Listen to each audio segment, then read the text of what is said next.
أنت تسأل نفسك أبدأ منين في البرمجة أو أتعلم إيه الأول، فأنت مش لوحدك خالص. أغلب الناس بتخش مجال البرمجة وهي مش عارفة هي رايحة فين. في ناس تبدأ رياكت، ناس تبدأ بايثون، ناس تبدأ AI، ناس بعد 3 شهور تلاقي نفسها تايهة أكتر من الأول.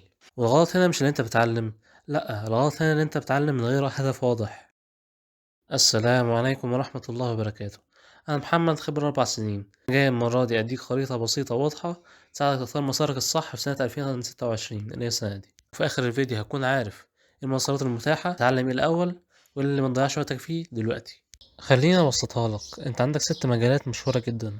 أول واحد هو الفرونت إند ديفلوبر، ده هو اللي بيبني الشكل اللي المستخدم بيشوفه، يعني الواجهات، الصفحات، الأزرار، كل اللي على الشاشة. باك إند ديفلوبر ده اللي بيشتغل على السيرفر، المنطق، الداتا، والاي بي ايز وقاعدة البيانات. بعدها عندنا فول ستاك ديفلوبر، ده اللي بيجمع بين الفرونت اند والباك اند، يعني هو بيعرف يعمل الواجهات، بيعرف يعمل المنطق في السيرفر.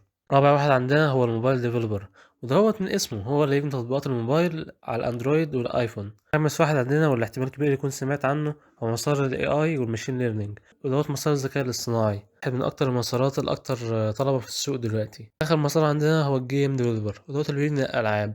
مسار ممتع جدا بس يعني مش سهل، بالذات لو أنت عاوز تتعمق فيه. طب لو أنا مبتدئ يعني أختار إيه؟ لو أنت مبتدئ فعلا فأنت عندك قاعدة بسيطة. لو أنت عندك حب للديزاين ونظرة جمالية ابدأ فرونت إند. لو أنت بتحب المنطق والداتا وأكتر من الشكل ابدأ باك إند. لو نفسك في تطبيقات الموبايل ابدأ موبايل. لو عندك حب قوي للرياضيات والبيانات ابدأ AI ماشين ليرنينج. لو في نفسك تفهم الألعاب تشتغل ازاي فابدأ جيم ديفلوبر. حلو قوي، فهمت الكلام اللي انا قلته ده؟ اقفل عليه وارميه في البلاعة. الكلام اللي اتقال من شوية ده كان إجابة لواحد من الأسئلة اللي بتساعدك تحدد مسارك، بس أغلبية الوقت الواحد مش عنده معلومات أو تجربة كافية تساعده إن هو يجاوب على السؤال ده. عشان كده خلينا نروح على سؤال تاني، أنت مستعد تشتغل في شركة ولا لأ؟ لو أنت مستعد فأنت دلوقتي ممكن تختار أي تخصص عادي. الشركات بتوظف في كله، في فرق في السوق بين كل يعني بين كل مجال ومجال، بس الفرق مش شاسع. يعني لو انت اتعلمت اي مجال تقدر تلاقي شغل عادي. لو انت اجابتك ان انت مش عاوز تشتغل في شركة فانت محتاج تجاوب على السؤال التاني، هو انت عاوز اسرع طريقة لسوق العمل الحر؟ لو اجابتك كانت فانا هرجح لك مجالين، فول ستاك وفرونت اند. اصل اغلبية الكلاينتس دلوقتي بيبحثوا عن واحد يعمل لهم ويب سايت.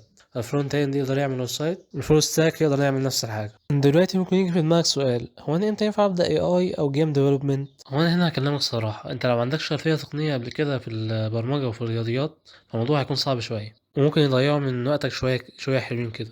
بس ده مش معناه ان المجالات ديت وحشة، لا ده بالعكس، المجالات ديت قوية جدا. فانت لو مستعد للتحدي وقرر ان انت تروح لاخر الطريق فالمكافأة هتكون كويسة. بس انت لو عاوز تاخدها واحدة واحدة فانت احسن انت تروح للمجالات التانية. طب دلوقتي نقول ان احنا حددنا المجال، هنبدأ ازاي الاول؟ اول حاجة هي اساسيات البرمجة، تمام. حاجات بتكون موجودة 99% من كل اللغات، يعني مثلا variables، ال if else، اللوبز، الفانكشنز، الاريز، الاوبجكت، دي كلها حاجات بتلاقيها في 99% من اغلبية لغات البرمجة. فانت وقتها عندك خيارين، تتعلمهم الاول وبعدها تروح تتعلم عن لغة برمجة، او الخيار التاني واللي انا ارجحه انت تروح تتعلم لغة برمجة اساسا ومنها تتعلم اساسيات. يعني مثلا في الفرونت اند بعد ما انت تتعلم HTML و CSS وقتها تتعلم الجافا سكريبت. في الاي اي والماشين ليرنينج اول حاجه تتعلمها بايثون. في الباك اند هيكون جافا او نود، لو اتعلمت اي واحده منهم هيكون كفايه عشان تفهم الاساسيات. وخلي بالك من اهم حاجه، انت لازم بعد ما تتعلم اي لغه او اي حاجه عموما طبق عليها، اعمل مشاريع، جرب، اغلط، هو ده اللي هيثبت المعلومه عندك ويخليك قادر تشتغل بعدين. خلينا نلخص الكلام اللي احنا قلناه دلوقتي، انت لو عاوز تبدا بالعمل الحر فانت ممكن تختار فول ستاك او فرونت اند. لو انت عاوز تشتغل في شركه فانا برجح لك باك اند او ماشين ليرنينج. موبايل او جيم ديفلوبمنت فاختارهم على حسب ميولك او على حسب لو انت عندك فرصه قريبه منك. الفيديو دوت كان عباره عن اوفر فيو او كلام عام عن المسارات كلها. الفيديو اللي جاي هنتكلم عن فرونت اند وكل تفاصيلها، وانت هتحتاج تتعلم ايه عشان لو انت عاوز تبقى فرونت اند شاطر. لو حاسس ان الفيديو دوت فادك فما تقدرش تعمل لايك او سبسكرايب. اشوفكم في الفيديو اللي جاي، والسلام عليكم.